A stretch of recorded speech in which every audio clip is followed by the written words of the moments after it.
Number 1, Lindsay Lohan. There is a specific kind of darkness that exists only under the blinding lights of Hollywood.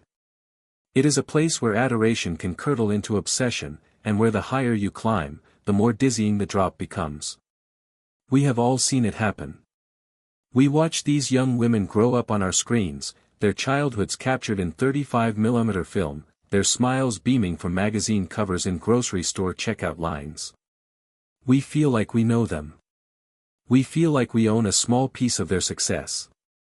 But when the script flips, when the polished veneer cracks and the reality of human frailty bleeds through, the public's fascination often turns into a cruel spectator sport.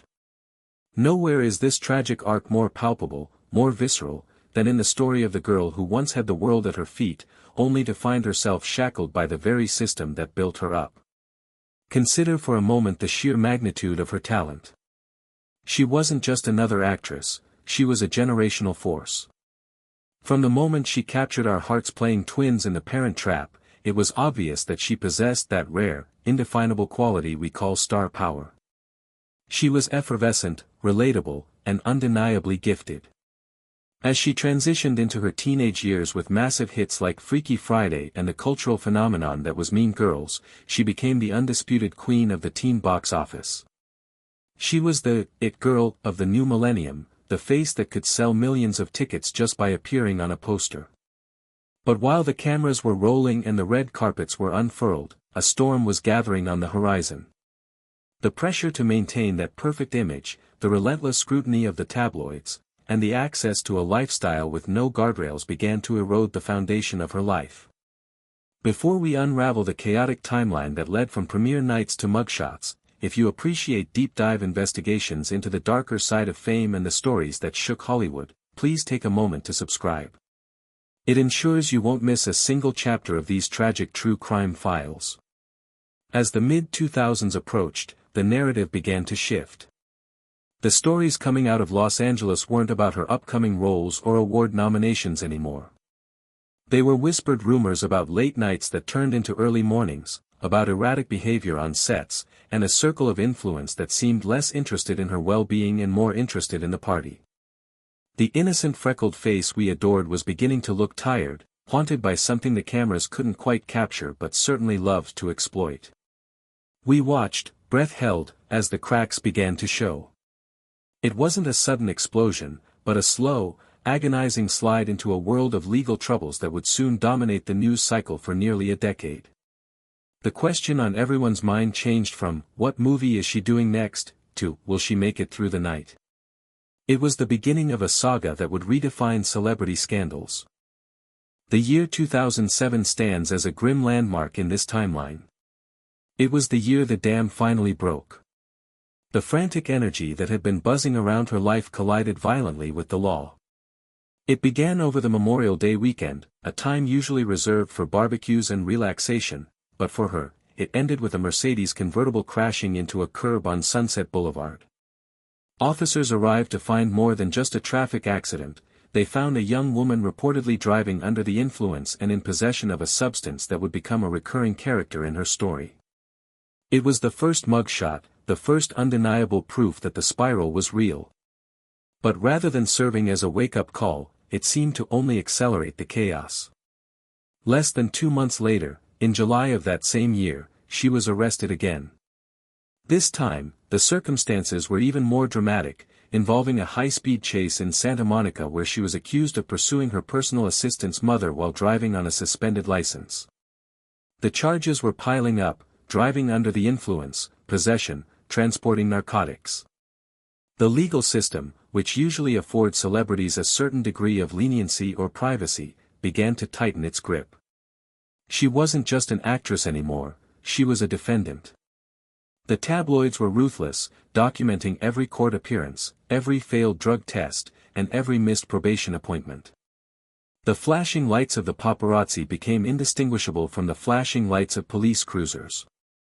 It is difficult to overstate the psychological toll this must have taken. Imagine being barely out of your teens, your every mistake broadcast to a global audience, your humiliation monetized by photographers who camped outside your home. The cycle was relentless: arrest, release, probation, violation, jail time. She spent a terrified 84 minutes in jail in 2007 due to overcrowding, but the message was clear: she was no longer untouchable. The Scram bracelet, an alcohol monitoring device she was ordered to wear on her ankle, became a symbol of her loss of freedom.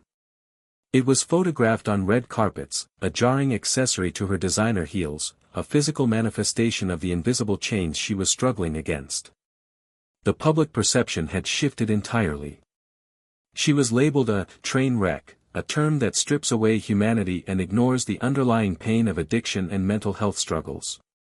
We watched her navigate a revolving door of rehabilitation centers and courtrooms, hoping for a redemption arc that seemed perpetually out of reach. The judges grew less patient. The prosecutors grew more aggressive. And yet, the most shocking twist was still to come.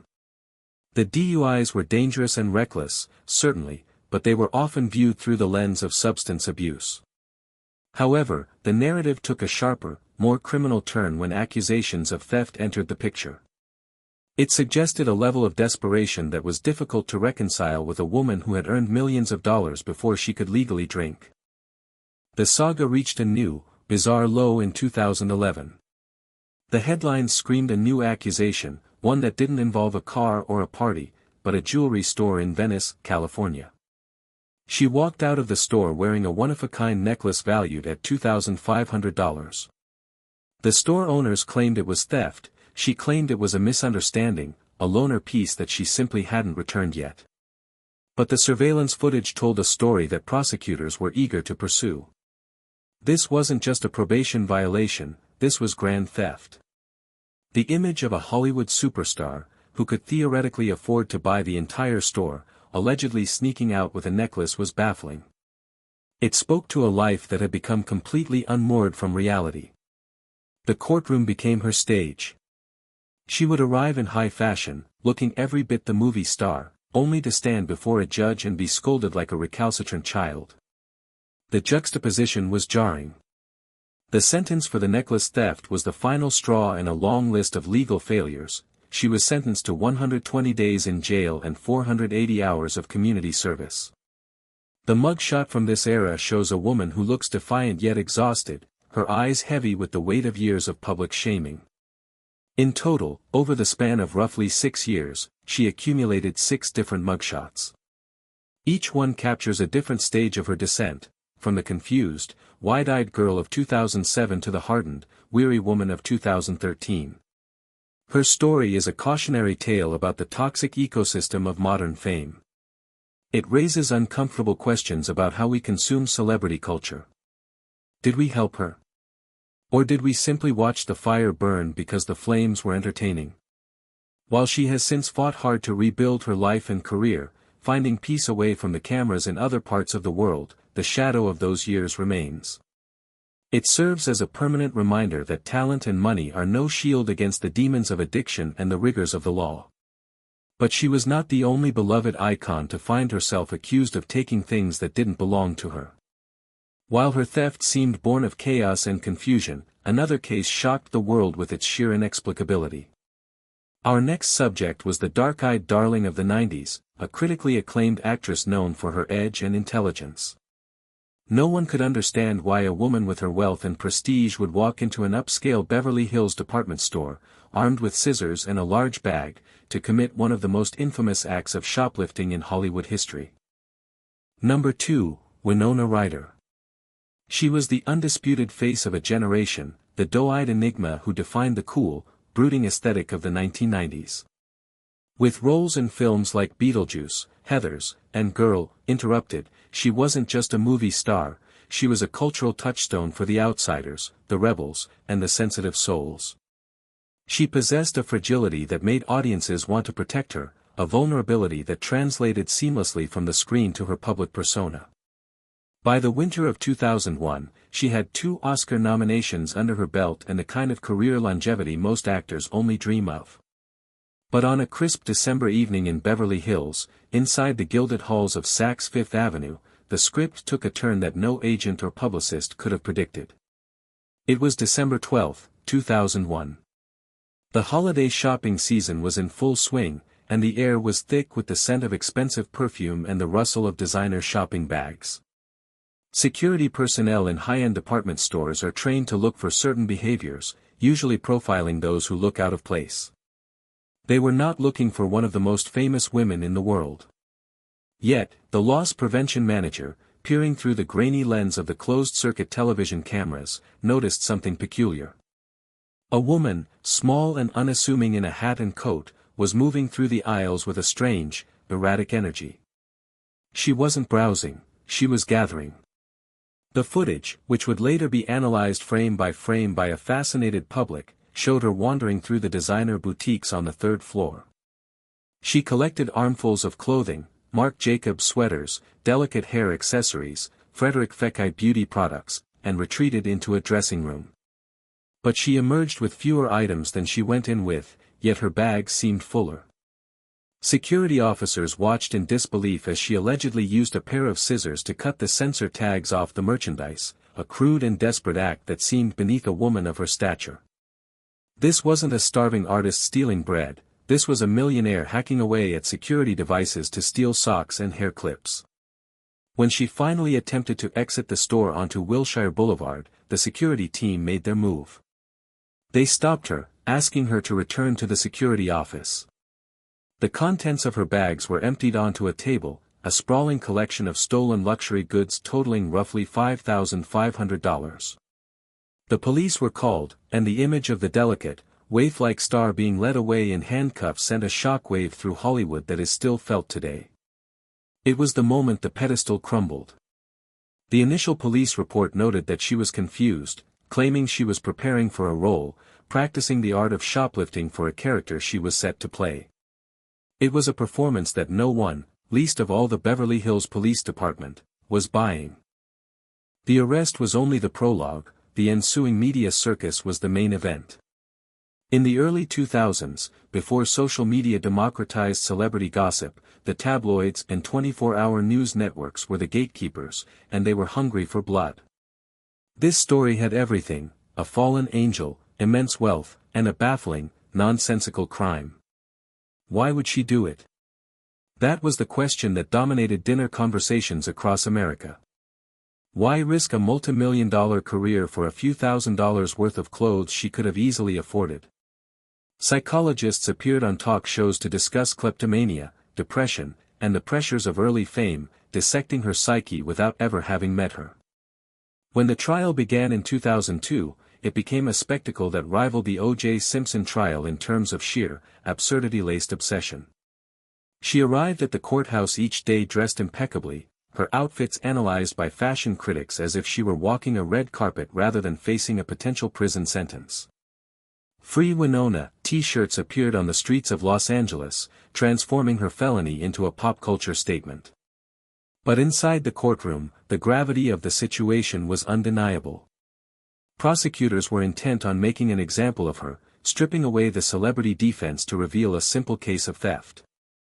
They painted a picture not of a confused artist, but of a woman who believed the rules did not apply to her. The evidence presented was damning. The security director testified about the scissors, the removed tags found in the dressing room, and the damaged merchandise. But perhaps the most damaging aspect was the revelation of what else was found in her possession: a cocktail of prescription medications for which she reportedly did not have valid prescriptions at the time. This added a layer of darkness to the narrative, suggesting that the theft wasn't just a quirky lapse in judgment, but a symptom of a deeper, drug-induced haze.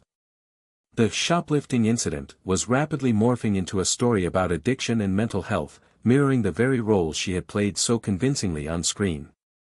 The defense tried to argue that there was a misunderstanding, that the security guards were overzealous, targeting a celebrity to make a name for themselves. They claimed she believed she had an account at the store and would be billed later. But the jury, comprised of ordinary citizens who had to pay for their socks and sweaters, struggled to sympathize with the confusion of the wealthy. The courtroom tension was palpable as the days dragged on. Every facial expression she made was scrutinized, every time she looked down or wiped away a tear, it was broadcast to the world. It was a public shaming on a massive scale, a ritualistic tearing down of an idol. On November 6, 2002, the the verdict came down. She was found guilty of grand theft and vandalism, though acquitted on the charge of burglary. The conviction was a hammer blow. While she avoided significant jail time, sentenced instead to 3 years of probation, 480 hours of community service, and hefty fines and restitution, the true punishment was the exile that followed. Hollywood, an industry that forgives many sins, is strangely unforgiving of embarrassment.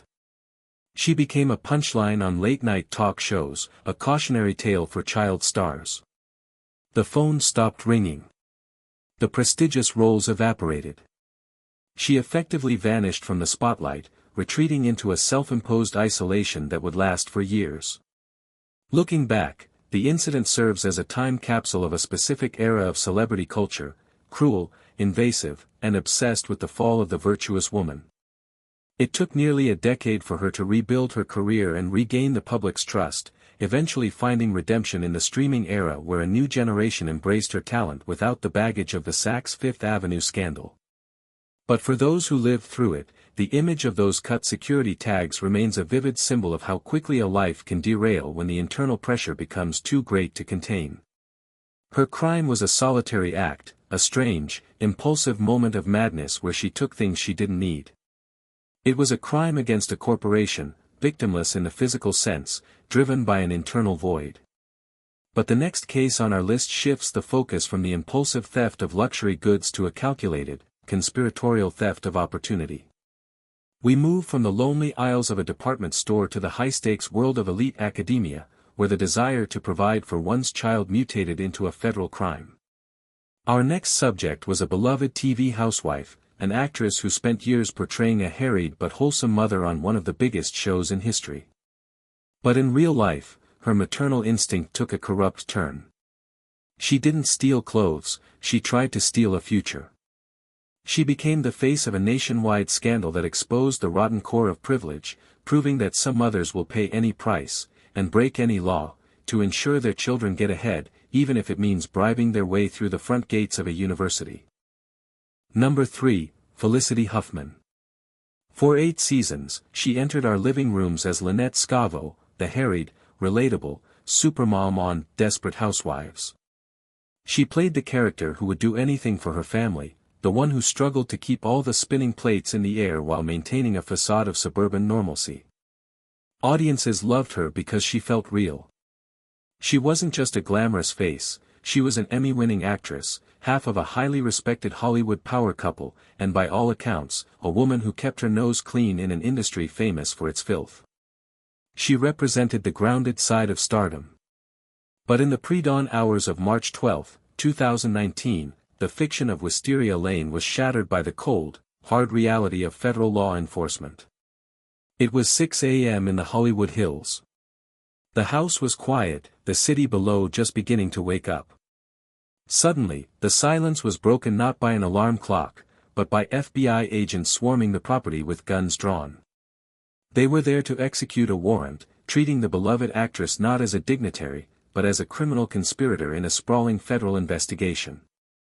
She was ordered out of her home, handcuffed, and taken into custody while her family and neighbors watched in stunned disbelief. This wasn't a misunderstanding over a traffic ticket, this was Operation Varsity Blues, the largest college admissions prosecution in the history of the United States. The image of her appearance in court later that day was jarring. She wore a simple dark sweater, looking pale and shaken, a stark contrast to the composed professional we knew. The allegations were humiliating: conspiracy to commit mail fraud and honest services mail fraud. But stripped of the legal jargon, the accusation was far more personal and damaging. It suggested that she didn't believe her own daughter was good enough to succeed on her own merits. To secure a spot at a prestigious university, she had turned to a man named Rick Singer, the mastermind behind a side door into elite education. Singer was a fixer who preyed on the anxieties of the wealthy, promising guaranteed admission for a price. For her, the price of admission was a moral compromise that would cost her reputation. The scheme she bought into was surprisingly low-tech but highly illegal. It didn't involve building a library or donating a wing to a hospital. It involved cheating on the SATs. The plan was simple: her daughter would take the test at a controlled center in West Hollywood, where a proctor, paid off by Singer, would correct her answers after she handed in the paper.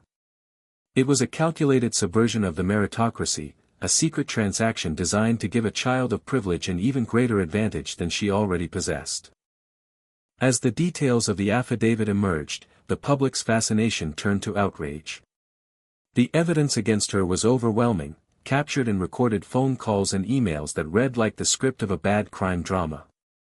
In one particularly damning email exchange with Singer, she discussed the logistics of the scheme, worrying about the discrepancy in scores if her daughter suddenly performed too well.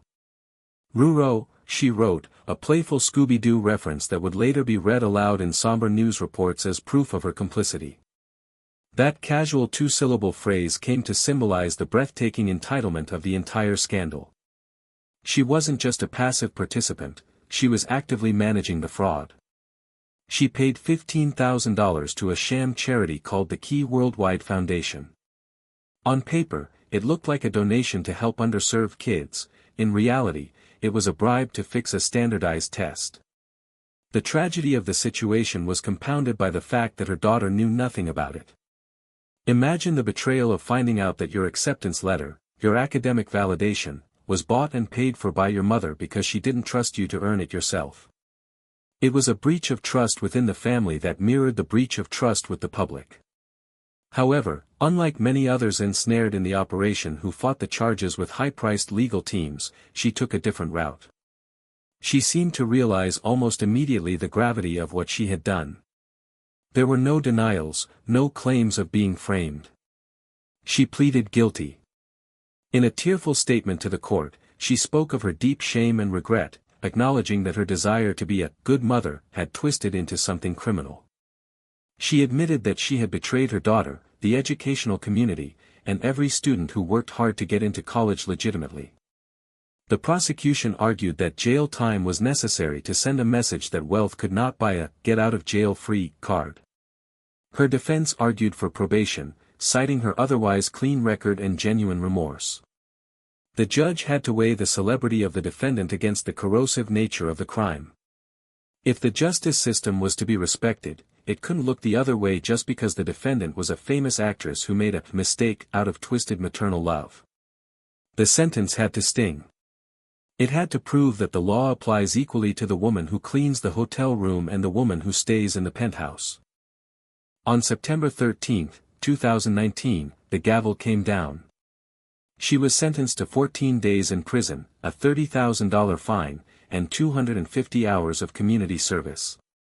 She ultimately served 11 days at the Federal Correctional Institution in Dublin, California.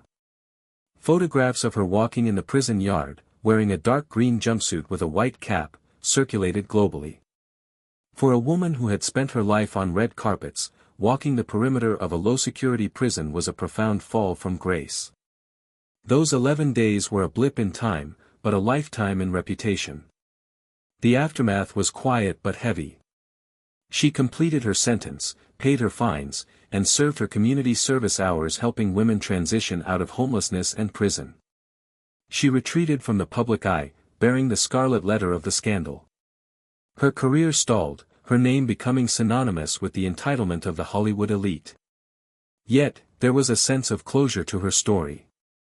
She had committed the crime, admitted it, served her time, and apologized. In the court of public opinion, her prompt admission of guilt earned her a sliver of forgiveness, or at least, a recognition that she had owned her failure. But as the dust settled on her case, the spotlight swung violently toward another household caught in the same FBI net. If her $15,000 bribe was a shock, what came next was an earthquake. She was just the opening act for a far more brazen display of wealth and arrogance. While she had quietly fixed a test score, another television icon, known for playing the sweetest, most wholesome aunt in America, was accused of paying $500,000 to orchestrate a complete fabrication of her children's lives. Our next subject didn't just cheat on a test, she and her husband allegedly staged photos, faked athletic profiles, and aggressively fought the charges, turning their case into the main event of the college admissions scandal. We move now from the desperate housewife who folded, to the Full House star who gambled everything on a lie. Number 4, Lori Loughlin. If Felicity Huffman was the prologue to the college admissions scandal, Lori Loughlin was the main event. For decades, she occupied a specific, cherished space in the American consciousness. As Aunt Becky on the sitcom Full House, she was the epitome of grace, advice, and wholesome beauty.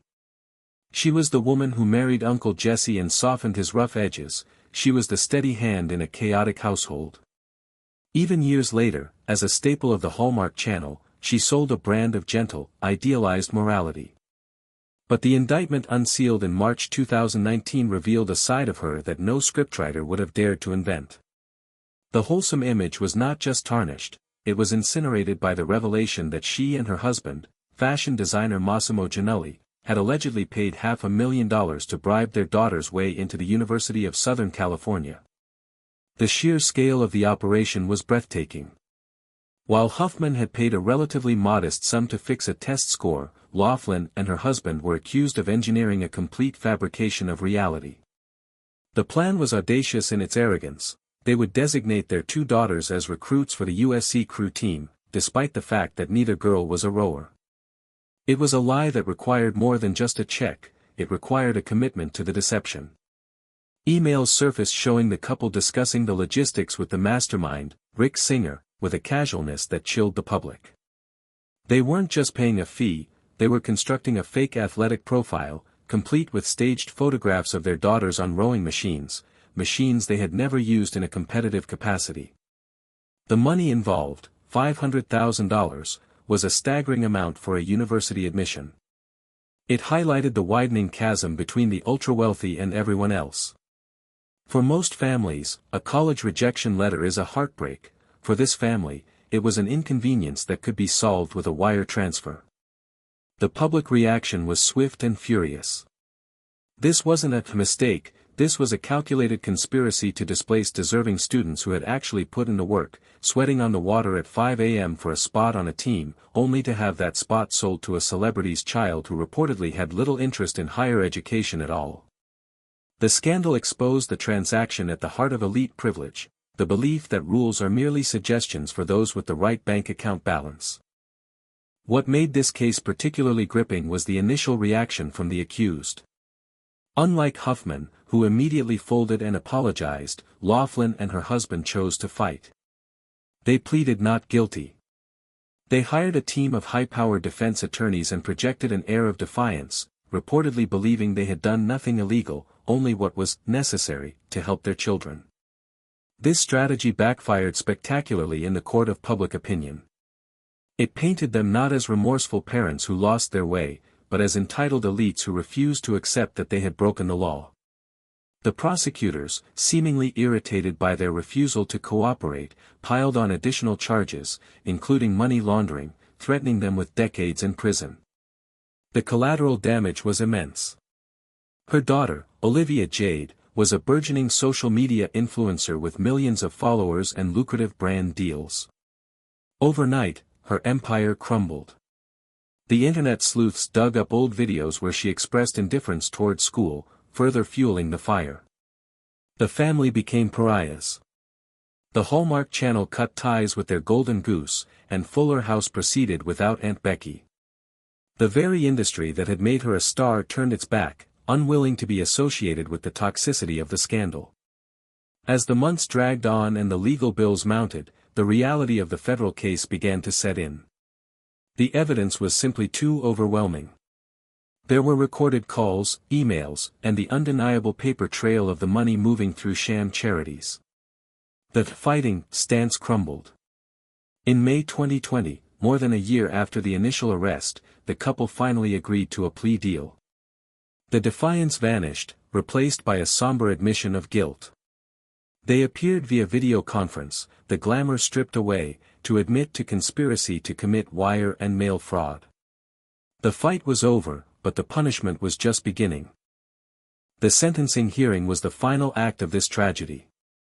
The judge, unswayed by their celebrity, handed down a sentence of 2 months in prison for her, and 5 months for her husband, along with hefty fines and community service.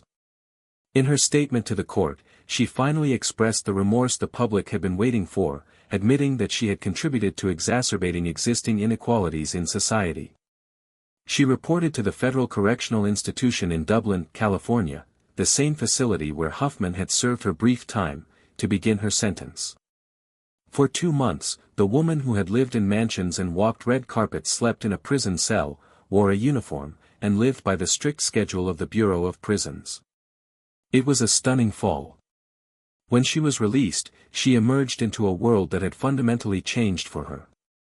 The scandal remains a permanent footnote in her biography, a stark reminder of the lengths to which parents will go to curate their children's lives, and the peril of believing that wealth grants immunity from consequences. However, as shocking as the college admissions scandal was, it was ultimately a crime of money. It was white-collar deceit, born of greed and status anxiety. But the next name on our list takes us into a realm of darkness that money alone cannot explain. We leave behind the world of bribes and fake photos and descend into a story of psychological manipulation, physical abuse, and slavery.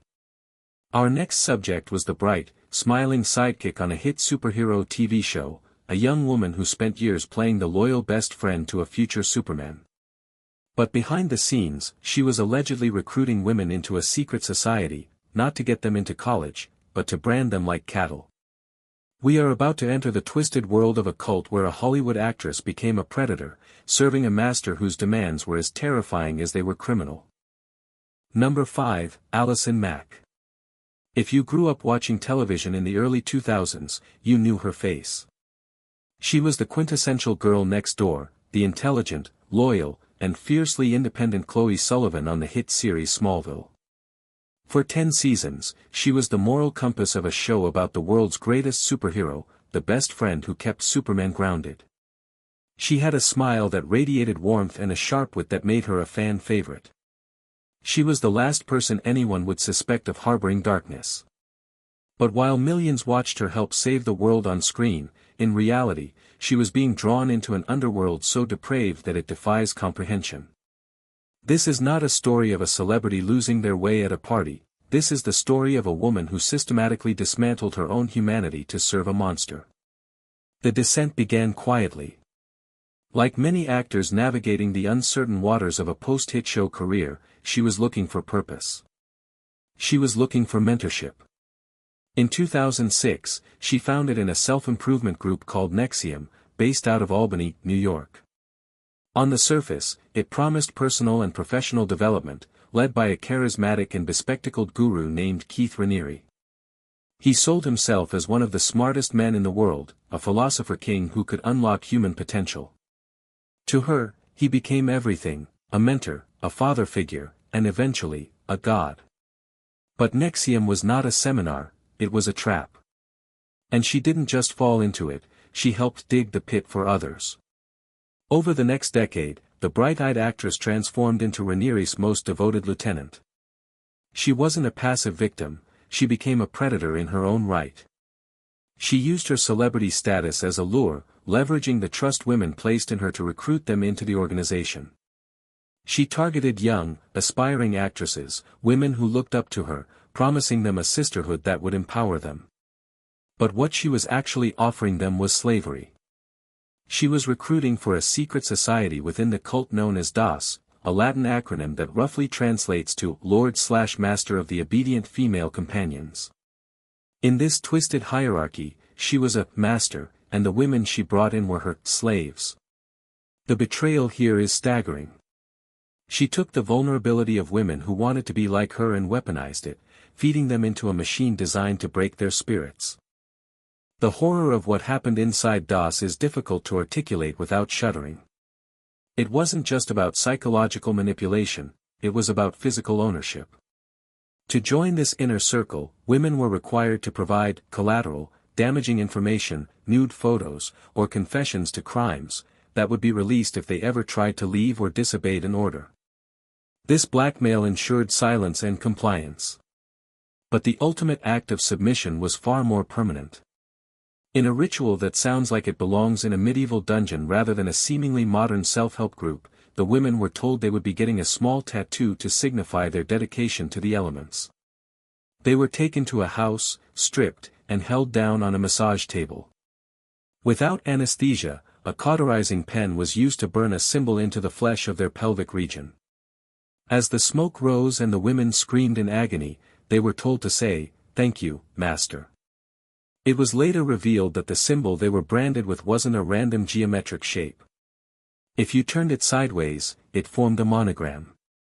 The letters were K and R, for Keith Raniere. And interwoven with them were the letters A and M, Allison Mack.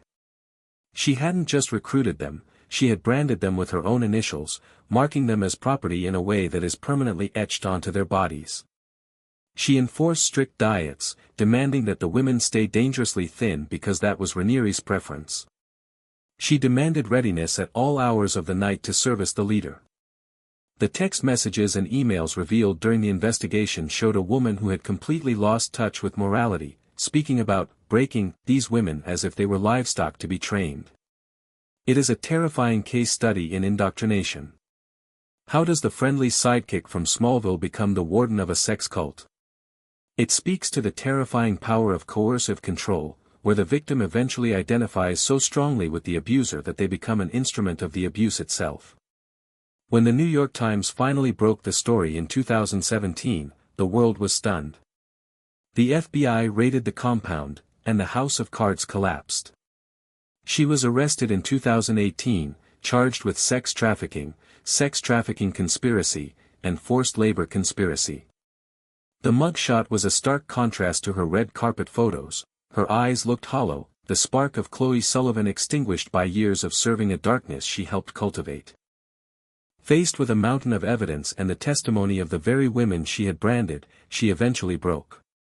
She pleaded guilty to racketeering and conspiracy charges. In the courtroom, the facade finally crumbled. She wept as she addressed the judge and the victims, admitting that she had lost herself in the devotion to Raniere. "I threw away my life to serve a twisted man," she said. It was an admission of total defeat. She had entered the group seeking enlightenment and ended up facing decades in prison. She had wanted to be a leader of women, and instead, she became their jailer. In June 2021, she was sentenced to 3 years in federal prison. Some argued it was too lenient given the severity of the trauma she inflicted, others saw it as a recognition of her cooperation in helping to take down Keith Raniere, who received a 120-year sentence. She reported to prison in California, a fallen star in the truest sense. Her legacy is no longer the lovable character she played on TV, but the horrific reality she helped orchestrate.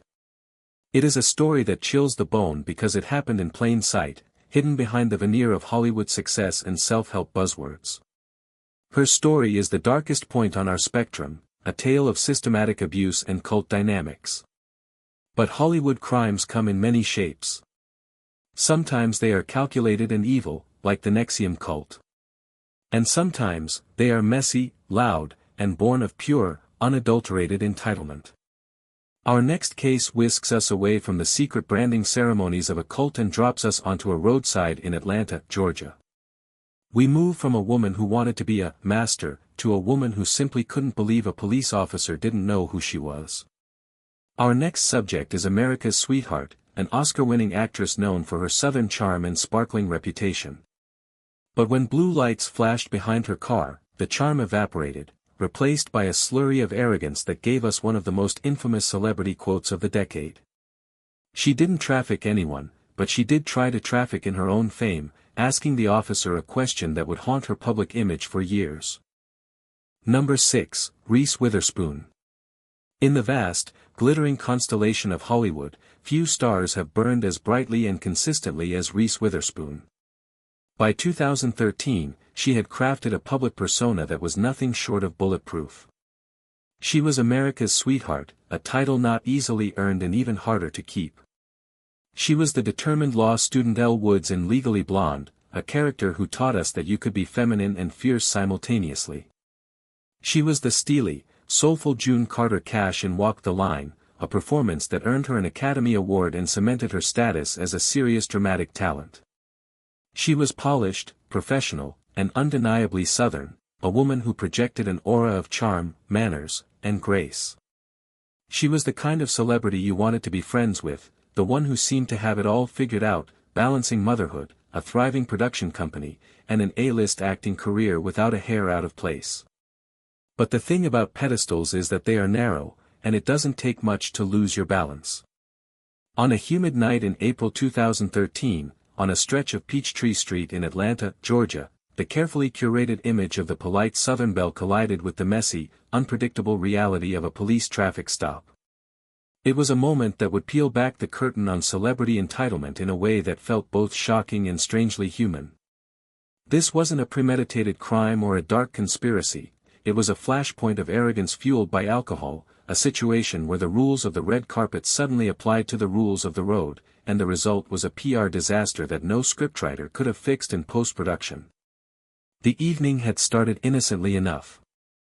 She was in Atlanta filming a movie, The Good Lie, and had gone out for dinner with her husband, talent agent Jim Toth. They consumed more wine than perhaps they intended, a common enough occurrence for a couple on a night out. But the decision to get behind the wheel of their silver Ford Fusion would set a chain of events in motion that would dominate the news cycle for weeks. As they drove down the road in the early hours of the morning, a Georgia state trooper noticed the car weaving across the lane lines. It's a routine sight for law enforcement, a vehicle failing to maintain its lane, a classic indicator of potential impairment.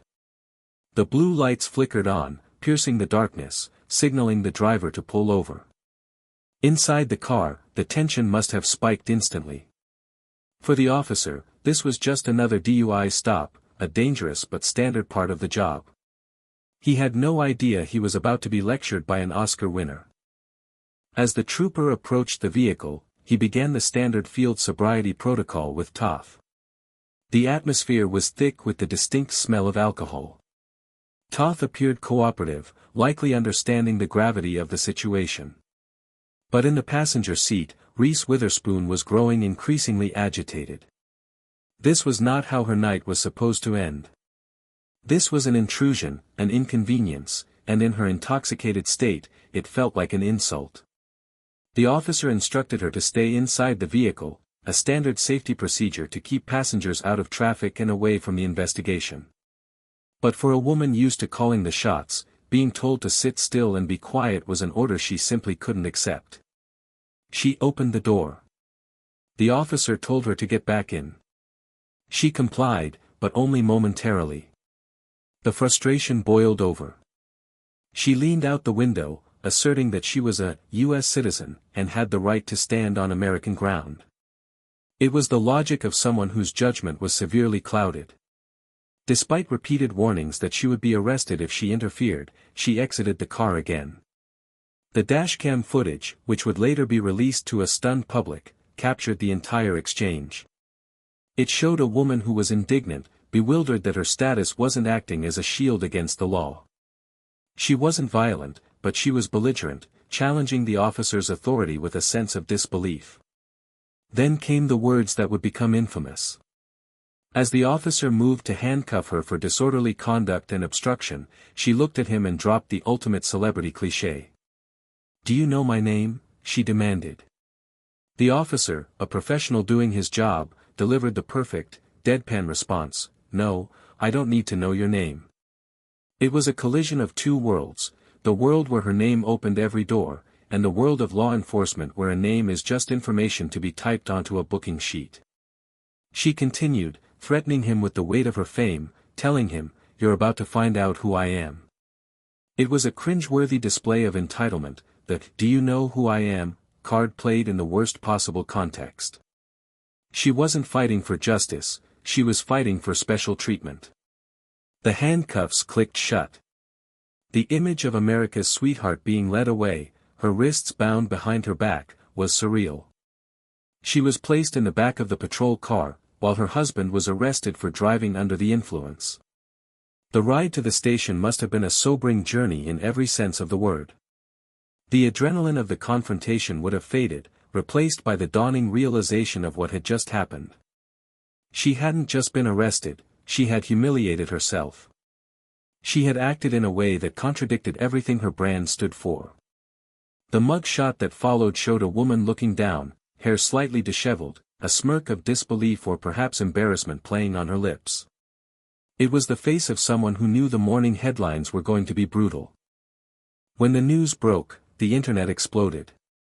The dashcam footage was dissected on every talk show.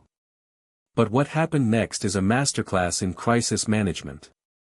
Unlike many stars who double down or blame the police, she went on a rapid apology tour. She appeared on Good Morning America, looking contrite and mortified. She didn't make excuses. She admitted she had had too much to drink, admitted she said crazy things, and essentially owned the fact that she had acted like a brat. She confessed that she had panicked and said things that were not true, including a bizarre claim that she was pregnant, which she wasn't. "I have no idea what I was saying," she told the interviewer. "I saw him arresting my husband and I literally panicked." The public, seeing her genuine embarrassment, largely forgave her. It was viewed as a very bad night for a generally good person. She pleaded no contest to the disorderly conduct charge and paid a fine. Her career didn't just survive, it thrived. She pivoted into producing, creating massive hits like Big Little Lies, and effectively rewrote her narrative from actress arrested in Atlanta to powerhouse Hollywood mogul. The incident became a footnote, a rare slip-up in an otherwise disciplined life. It served as a reminder that even the most polished stars are capable of messy, human moments when judgment is impaired. However, not every former child star manages to pull out of the nosedive. While Reese Witherspoon's arrest was a singular, drunken mistake that she quickly corrected, our next subject experienced a descent that was far more prolonged, public, and heartbreaking. We move from a momentary lapse of judgment to a complete and total unraveling. Our next subject was the Queen of Nickelodeon, a comedic genius who defined a generation of children's television with her timing and slapstick humor. But as she grew older, the laughter stopped. Her mugshots didn't just show embarrassment, they showed a person in deep psychological distress. We are leaving the streets of Atlanta for the high-rises of New York City, where a simple visit from the police turned into chaos when this troubled star allegedly grabbed a bong and threw it out of a 36th floor window. Number 7, Amanda Bynes. It was a scene that felt scripted for a dark comedy, yet it was painfully, dangerously real. In the concrete canyons of Midtown Manhattan, inside a high-rise apartment on the 36th floor, police officers stood in the doorway of a woman who had once made the entire world laugh. The air was thick with tension and the smell of marijuana. When questioned about the drug paraphernalia sitting in plain sight, the young woman didn't panic, nor did she cry. Instead, in a moment of erratic defiance that would become tabloid lore, she allegedly grabbed the foot-long glass bong and hurled it out the open window. It plummeted 36 stories down, a fragile missile headed for the busy streets below. It was a reckless act that symbolized the terrifying freefall of her own life. This wasn't just a celebrity acting out, this was Amanda Bynes, the comedy prodigy, dismantling her legacy in real time. To understand the tragedy of that moment, you have to remember the brilliance that preceded it. Before the wigs, the Twitter rants, and the legal battles, she was arguably the most talented comedic actress of her generation. She was a natural, a child star who possessed the timing of Lucille Ball and the physical comedy skills of a seasoned vaudevillian. From the moment she burst onto the screen in All That and later The Amanda Show, she was electric. She didn't just tell jokes, she inhabited characters with a fearlessness that was rare for an adult, let alone a teenager. She carried movies like She's the Man and Hairspray, transitioning seamlessly into more mature roles. She was the good girl, the one who avoided the pitfalls that claimed so many of her peers. She was sharp, grounded, and seemingly in control. But somewhere around 2010, the laughter stopped. She announced a sudden, premature retirement from acting on Twitter, a platform that would soon become the primary stage for her public unraveling. The tweets became cryptic, then aggressive, then downright bizarre. She attacked fellow celebrities, debuted drastic changes in her appearance with piercings and disheveled wigs, and wandered the streets of New York acting in ways that suggested a deep, internal fracture. The public watched with a mix of fascination and horror. This wasn't the partygirl spiral of a Lindsay Lohan, this felt different. It felt like a mental health crisis broadcasting live to a global audience. The funny girl was no longer in on the joke. The incident in May 2013 was the crescendo of months of erratic behavior. Building officials had called the police reporting that she was smoking marijuana in the lobby and acting strangely. When officers arrived at her apartment, the situation escalated quickly. The throwing of the bong, which she later claimed was just a vase, led to charges of reckless endangerment and tampering with physical evidence. It was a dangerous act. Had that glass object hit a pedestrian from that height, the charges would have been catastrophic. The image of her being led out of the building in handcuffs was a punch to the gut for anyone who had grown up watching her. She attempted to hide her face, her platinum blonde wig askew, a stark contrast to the polished red carpet photos of just a few years prior. She was taken to Roosevelt Hospital for a psychiatric evaluation before being processed at the station. The mugshot was haunting. It wasn't the defiant sneer of a rebel, it was the blank, confused stare of a person who was lost. In court the next morning, she appeared in sweatpants and that same disheveled wig, denying the charges and claiming the police had illegally entered her apartment. But the legal charges, criminal possession of marijuana, tampering with evidence, reckless endangerment, were only the surface-level symptoms of a much deeper malady. The bong incident was not an isolated event, it was part of a terrifying pattern. In the months surrounding the arrest, she was involved in multiple hit-and-run accusations and a DUI arrest in West Hollywood where she sideswiped a police car. Each incident chipped away at her reputation, but more importantly, it signaled a woman in desperate need of intervention. The media coverage was often cruel, focusing on the spectacle of her meltdown, rather than the obvious medical emergency unfolding. We categorized her as crazy instead of sick, consuming her tweets like entertainment while she burned bridges and isolated herself from those who tried to help. The situation reached a heartbreaking nadir just a few months later, in July 2013, back in California. She was found in a stranger's driveway in Thousand Oaks, having started a small fire with gasoline. In the chaos, she had accidentally soaked her own dog in gasoline. It was a cry for help so loud it could not be ignored. Authorities placed her on a 5,150 psychiatric hold, an involuntary hospitalization for those deemed a danger to themselves or others. It was the turning point that finally halted the legal spiral and shifted the narrative from criminal prosecution to medical conservatorship. The courts recognized that prison wasn't the answer for a woman whose grasp on reality had fractured. Her parents were granted a temporary conservatorship, giving them control over her medical and financial decisions. It was a drastic measure, one that echoed the case of Britney Spears, but for Amanda, it provided the guardrails she frantically needed. The criminal cases were eventually resolved, often with dismissals or probation contingent on her receiving treatment. The judge in the bond-throwing case dismissed the charges after she stayed out of trouble for 6 months and underwent counseling. The legal system, in a rare moment of nuance, stepped back to let the medical system take the lead. The years that followed have been a quiet struggle for normalcy. She disappeared from the public eye, enrolling in fashion school, trying to build a life away from the cameras that had captured her rise and her fall. She has had relapses and setbacks, moments where the darkness crept back in, but she has also shown incredible resilience. She successfully petitioned to end her conservatorship in 2022, regaining her autonomy after nearly 9 years. Her journey serves as a stark reminder of the immense pressure placed on child stars and the fragility of the human mind. The criminal acts, the DUI, the tossed bong, the fire, were not the actions of a hardened villain, but the frantic flailing of a drowning woman. We lost a comedic genius to the ravages of mental illness, but the hope remains that she has found something more valuable, peace. Her story asks us to look past the mugshot and see the person, to understand that sometimes, bad behavior, is actually a symptom of a silent war being fought in the brain. She didn't hurt anyone but herself, and her crimes were cries of distress in a world that only knew how to watch.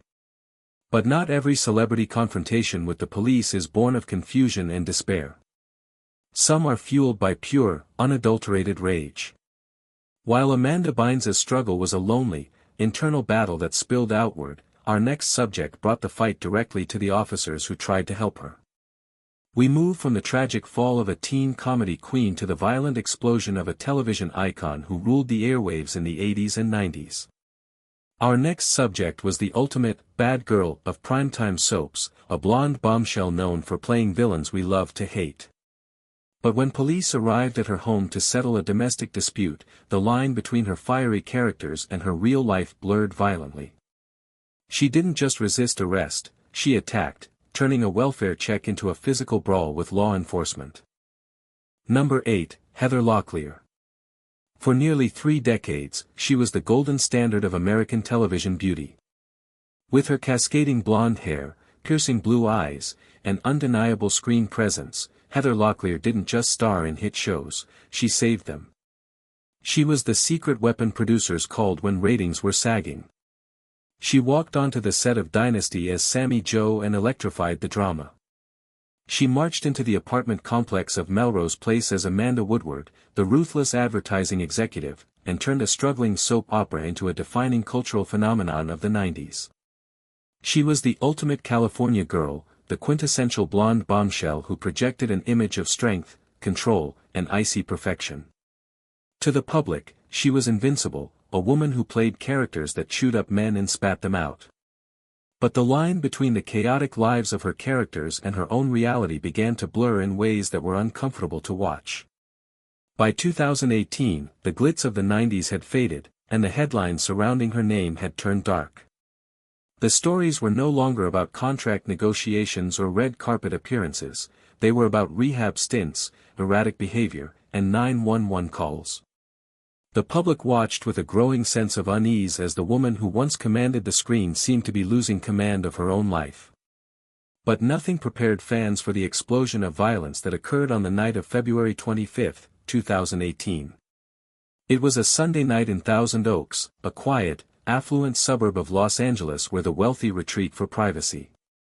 But privacy was shattered when a domestic disturbance call came in from her residence. The caller reported a situation that was spiraling out of control, a physical altercation that required immediate law enforcement intervention. When the Ventura County Sheriff's deputies arrived, they didn't find the composed, articulate star they knew from television. They walked into a maelstrom. The situation inside the home was volatile. She was reportedly arguing with her boyfriend, but her rage quickly transferred to the officers who were there to keep the peace. In domestic dispute calls, tensions are always high, emotions are raw, and the presence of uniforms often acts as a catalyst for escalation. But what happened next wasn't just resistance, it was a physical assault on the very people tasked with protecting her. The Golden Girl of Hollywood was about to become a combative defendant in a case that would shock the industry. The details of the confrontation are ugly. As deputies attempted to de-escalate the situation and investigate the domestic violence allegations, her behavior became increasingly aggressive. She wasn't just shouting, she was physically lashing out. According to the police report, she kicked 3 separate deputies. Imagine the scene, a television icon, struggling and flailing, delivering physical blows to law enforcement officers in her own foyer. It was a complete breakdown of order. She also allegedly threatened to shoot the deputies if they ever returned to her house, a statement that added a chilling layer of danger to the already chaotic encounter. She was arrested on suspicion of felony domestic battery and 3 counts of battery on a police officer. But this wasn't a standard cuff and stuff arrest. Due to her erratic state and claimed injuries, she was first transported to a hospital for evaluation. The journey from her luxury home to the sterile lights of the emergency room, followed by the bleak holding cell of the Ventura County Jail, marked a rock-bottom moment. The mugshot released the next morning was devastating. Without makeup, looking dazed and angry, she was unrecognizable from the polished image she had maintained for 40 years. It was the face of a woman in crisis, a woman whose internal demons had finally manifested in external violence. This arrest was not an isolated incident but the peak of a tumultuous period. Just months later, in June, police were called to her home again.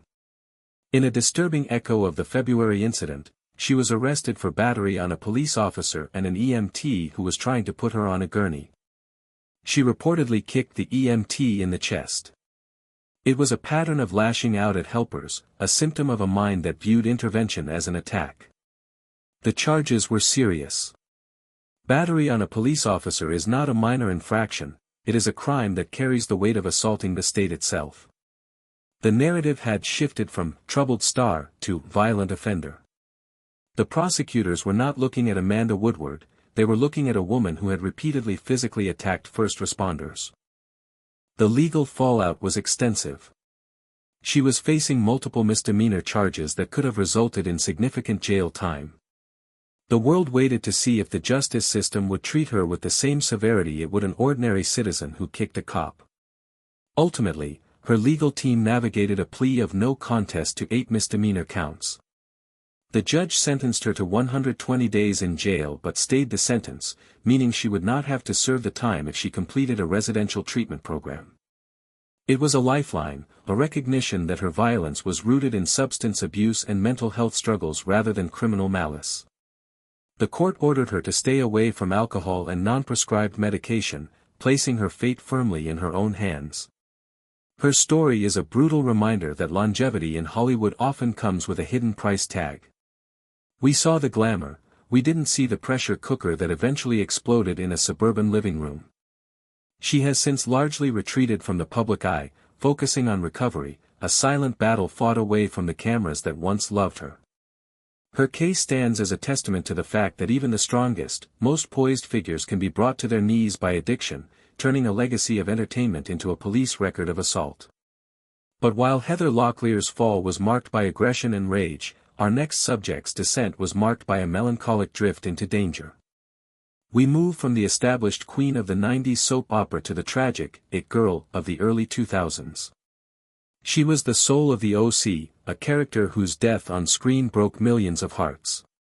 But in real life, her arrest wasn't a scripted tragedy, it was a terrifying joyride through Hollywood that ended with her swerving across 2 lanes of traffic, not knowing she was driving straight into a jail cell.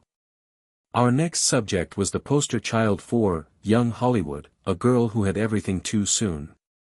While Locklear fought the police, this young actress fought the road itself, caught in a haze of intoxication that led to her arrest in West Hollywood. She was driving without a license, without sobriety, and without a map back to the innocence she had lost. Number 9, Mischa Barton. West Hollywood, shortly after 2 in the morning, is a neon-lit artery of fading adrenaline. The clubs are emptying, the valets are rushing, and the streets are filled with the restless energy of people who aren't quite ready for the night to end. It is a time and place where the line between having fun and losing control is notoriously thin. On December 27, 2007, that line was crossed by a white Land Rover straddling the center divider of La Cienega Boulevard. To the casual observer, it might have looked like just another careless driver in a city famous for them. But when the red and blue lights of the Los Angeles County Sheriff's Department flooded the interior of the vehicle, they revealed the face of a generation. Behind the wheel was Mischa Barton, the 21-year-old actress who had become an international icon playing Marissa Cooper on the OC. For 4 years, she had been the tragic soul of teen drama, a character who died in a car crash in one of television's most shocking finales. Now, life was imitating art in a disturbing way.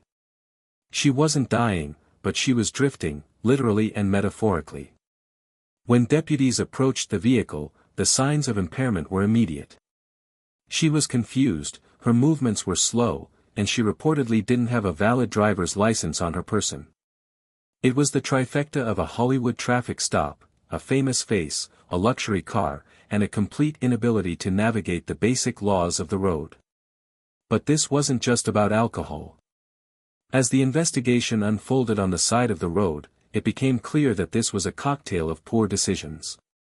Officers found marijuana in the vehicle, adding a drug possession charge to the growing list of infractions. The girl who had been the it girl of fashion magazines, the muse of designers, and the envy of teenagers everywhere, was now just suspect number 90456. The arrest was swift. She was handcuffed, placed in the back of a cruiser, and driven to the West Hollywood Sheriff's Station. The journey from the VIP section to the booking cage is short in distance but infinite in humiliation. For a young woman whose image was built on ethereal beauty and aloof coolness, the cold, harsh lighting of a police station was a brutal reality check. The mugshot taken that night captures the essence of the era's celebrity chaos. She looks almost aggressively normal, hair slightly messy, eyes tired, a faint, inexplicable half-smile playing on her lips. It wasn't the look of a hardened criminal, it was the look of someone who hadn't yet grasped the severity of the situation. She was booked on suspicion of driving under the influence, driving without a valid license, and possession of a controlled substance. The bail was set at $10,000, a sum that was trivial for a television star but symbolic of the felony-adjacent trouble she was in. When the news broke the next morning, it felt like a grim fulfillment of a prophecy. The tabloids had been circling her for months, documenting her weight fluctuations, her partying habits, and her circle of friends with a predatory glee. The arrest was the climax of a narrative they had been writing for her since she left the OC. It reinforced the curse of the child star trope, placing her in the same category as Lohan and Hilton, young women who had too much money, too much access, and seemingly no one to tell them no. But unlike some of her peers who seemed to revel in the notoriety, her downfall felt more melancholic, a slow drift rather than a fiery explosion. The legal process was a humbling affair. Facing multiple misdemeanor charges, her legal team worked to minimize the damage. She eventually pleaded no contest to the DUI charge and admitted to the marijuana possession. The judge sentenced her to 3 years of unsupervised probation, a fine, and a 3-month alcohol education class. It was a standard sentence for a first-time offender, but the reputational damage was done. The headlines didn't care about the plea deal, they cared about the mugshot. They cared about the fact that Marissa Cooper had effectively crashed her own car, not into a ditch, but into the legal system. In the years following the arrest, she spoke candidly about that period of her life, describing it as a complete breakdown. She talked about the immense pressure of fame, the isolation of being a young celebrity, and the toxic culture of Los Angeles nightlife that encouraged excess. The DUI wasn't the cause of her problems, it was a symptom of a life lived without boundaries. It forced a pause, a moment of reckoning where she had to step back and reevaluate the trajectory she was on. While she never quite regained the stratospheric heights of her early 20s, she survived, which is more than can be said for many who walked that same path. Her story serves as a bridge between two eras of celebrity crime. She belonged to the era of the party girl arrest, the DUI, the club scene, the late-night reckless driving. It was a time when celebrity crime was synonymous with excess and self-destruction. But as we move to the final name on our list, the nature of the crime shifts dramatically. We leave the neon-soaked streets of West Hollywood and the haze of intoxication for the freezing, windswept plains of North Dakota. Our final subject isn't a party girl. She is a serious actress known for her roles in dystopian blockbusters and prestige dramas. She didn't get arrested because she was drunk or high, she got arrested because she was standing in front of a bulldozer. In a moment that was live-streamed to thousands of people on Facebook, she turned her celebrity into a shield for a cause, asking a police officer a question that resonated around the world: why am I being arrested and no one else is? We end our journey with a case of civil disobedience that proved that sometimes, the red carpet leads not to a fall from grace, but to a stand for something bigger. Number 10, Shailene Woodley. The plains of North Dakota are vast, unforgiving, and, in the autumn of 2016, they became the epicenter of a cultural earthquake. The Standing Rock Sioux tribe had taken a stand against the construction of the Dakota Access Pipeline, arguing that it threatened their water supply and desecrated sacred ancestral lands. It was a David and Goliath battle, indigenous water protectors against a multi-billion-dollar energy infrastructure project. Into this charged atmosphere stepped Shailene Woodley. At 24 years old, she was known to the world as the fierce heroine of the Divergent series and the tragic lead in The Fault in Our Stars. But on October 10, 2016, she wasn't on a movie set. She was dressed in layers to fight the chill, standing shoulder to shoulder with hundreds of protesters, using her platform to amplify a voice that had been historically silenced. This wasn't a celebrity photo op. She had been on the ground for some time, living in the camps, listening to the elders, and participating in the daily struggles of the movement. On this particular morning, she was streaming the events live on Facebook, broadcasting the reality of the protest to over 40,000 viewers in real time. The atmosphere was tense.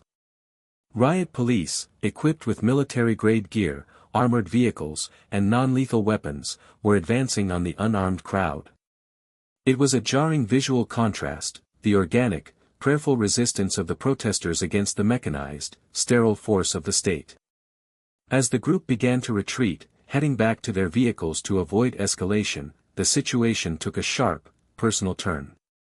As she approached her RV, intending to leave as ordered, she was singled out. The video, which is still available online, captures the confusion and the rising panic in her voice.